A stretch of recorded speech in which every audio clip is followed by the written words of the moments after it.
নমস্কার বন্ধুরা, welcome to SB spot zone. এই ভিডিওতে আমরা কথা বলবো বেশ কিছু গুরুত্বপূর্ণ বড় আপডেট নিয়ে। বেশ কিছু গুরুত্বপূর্ণ বড় আপডেট বেরিয়ে আসছে। এই আপডেটগুলি আজকের এই ভিডিওতে তোমাদেরকে জানাবো। তো প্রত্যেকটা আপডেটই খুবই গুরুত্বপূর্ণ আপডেট। ভিডিওটা সবাই প্রথম থেকে শেষ পর্যন্ত দেখবে। তো চলো বেশি দেরি না করে ভিডিওটা শুরু করা যাক। প্রথমেই আমরা কথা বলবো পাঞ্জাব এফসির প্লেয়ার, পাঞ্জাব এফসি রাইট ব্যাকে খেলা প্লেয়ার অভিষেক সিংকে নিয়ে। তো অভিষেক সিংকে নিয়ে আমি তোমাদেরকে অনেকদিন আগে যে আপডেটটা জানিয়েছিলাম সেটা হলো যে এই পাঞ্জাব এফসির রাইট ব্যাকে খেলা প্লেয়ারকে নেবার ব্যাপারে ইন্টারেস্ট প্রকাশ করেছে বাংলার দুই ক্লাব, ইস্টবেঙ্গল এবং মোহনবাগান। তো আমি তোমাদেরকে এই আপডেটটা অনেকদিন আগে একবার জানিয়ে দিয়েছিলাম, কিন্তু এই অভিষেক সিংকে নিয়ে খেলনার তরফ থেকে একটা বিরাট বড় আপডেট শেয়ার করা হয়েছে। তো যেটা জানতে পারা যাচ্ছে সেটা হলো যে অভিষেক সিংয়ের সঙ্গে পাঞ্জাব এফসির এখনও 1 বছরের কন্ট্রাক্ট আছে। তো এই অভিষেক সিং তিনি লেফট ব্যাক এবং রাইট ব্যাক দুই পজিশনেই তিনি খেলতে পারেন। এই অভিষেক সিংয়ের সঙ্গে পাঞ্জাব এফসির এখনও 1 বছরের কন্ট্রাক্ট থাকলেও এই অভিষেক সিং তিনি পাঞ্জাব এফসির ছাড়তে চলেছেন, এরকমই আপডেট শেয়ার করা হয়েছে খেলনার তরফ থেকে। তো যেটা জানতে পারা যাচ্ছে সেটা হলো যে অভিষেক সিং তিনি সামার ট্রান্সফার উইন্ডোতে পাঞ্জাব এফসি ছেড়ে অন্য কোনো ক্লাবে সাইন করতে চলেছে খেলনার তরফ থেকে, এরকমই আপডেট শেয়ার করা হয়েছে। এরপর আমাদের এটাই দেখা যে এই অভিষেক সিং তিনি কোন ক্লাবে সাইন করে, এটা এখন দেখার বিষয়। এখনও পর্যন্ত যেটা জানতে পারা গিয়েছে সেটা হলো যে ইস্টবেঙ্গল এফসি এবং মোহনবাগান এই দুই ক্লাবই তারা এই পাঞ্জাব এফসির রাইট ব্যাকে খেলা প্লেয়ারটিকে নেবার ব্যাপারে ইন্টারেস্ট প্রকাশ করেছিল। দেখা যাক তিনি শেষমেশ কোন ক্লাবে সাইন করে। পাঞ্জাব এফসিকে নিয়ে পরবর্তী যে আপডেটটা তোমাদেরকে জানাবো সেটা হলো যে পাঞ্জাব এফসি জামশেদপুর এফসির লেফট ব্যাকে খেলা প্লেয়ার মোহাম্মদ ইউভাইস, তো এই প্লেয়ারটিকে নেবার ব্যাপারে তার সঙ্গে কথাবার্তা চালাচ্ছে, এরকমই আপডেট বেরিয়ে আসছে পাঞ্জাব এফসিকে নিয়ে। এই মোহাম্মদ ইউভাইসের বয়স হচ্ছে 26 বছর এবং এই প্লেয়ারটির সঙ্গে জামশেদপুর এফসির কন্ট্রাক্ট শেষ হচ্ছে 31শে মে 2025-এ গিয়ে। এই প্লেয়ারটির মার্কেট ভ্যালু হলো 1 কোটি টাকার মতন এবং এই প্লেয়ারটি লেফট ব্যাক ছাড়াও রাইট ব্যাক এবং সেন্টার ব্যাকেও তিনি খেলতে পারেন। তো এই প্লেয়ারটিকে পাঞ্জাব এফসি নেবার ব্যাপারে তার সঙ্গে কথাবার্তা শুরু করে দিয়েছে। এছাড়াও এটাও জানতে পারা যাচ্ছে যে পাঞ্জাব এফসি ছাড়াও আইএসএলের আরও বেশ কয়েকটি ক্লাব এই প্লেয়ারটিকে নেবার ব্যাপারে ইন্টারেস্ট প্রকাশ করেছে, এরকমই আপডেট বেরিয়ে আসছে।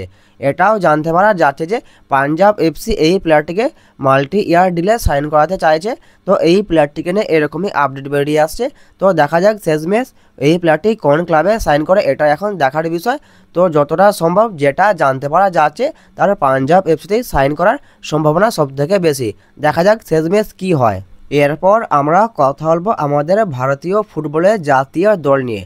তো জাতীয় দল নিয়ে যে আপডেটটা বেরিয়ে আসে সেটা হলো যে 2031 সালের এএফসি এশিয়ান কাপ আয়োজন করতে চেয়ে বিড করলো ভারত। ভারত ছাড়াও এই প্রতিযোগিতায় আয়োজনের জন্য বিড করেছে অস্ট্রেলিয়া, ইন্দোনেশিয়া, কুয়েত, দক্ষিণ কোরিয়া, সংযুক্ত আরব আমিরশাহী এবং তাজিকিস্তান, কিরগিজস্তান এবং উজবেকিস্তান। তো এই দেশগুলিও 2031 সালে এএফসি এশিয়ান কাপ আয়োজন করতে বিড চেয়েছে। জাতীয় দল নিয়ে তোমাদেরকে এই আপডেটটাই জানানো ছিল, এই আপডেটটা তোমাদেরকে জানিয়ে দিলাম।